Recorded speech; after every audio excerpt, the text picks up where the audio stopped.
করছো এটা? ডাস্টিং করছিলাম মা। কেন?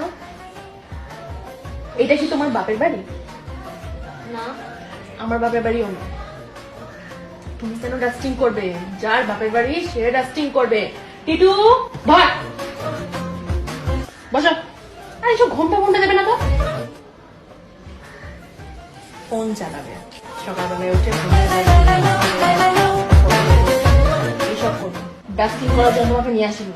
এই বলছি রাতে কি খাবে গো? যা ইচ্ছা মা, তুমি কি খাবে বলো? চাউমিন চিলি চিকেন হলে কেমন হয়? না, অনেকদিন খাইনি, ভালো হবে। আজকে তাহলে চাইনিজ ওই কর্নারে গিয়ে রাখো। কোথায় যাচ্ছো? জানি মা, অনেক প্রিপারেশন লাগবে তো। পাগল, অর্ডার করবো। হ্যাঁ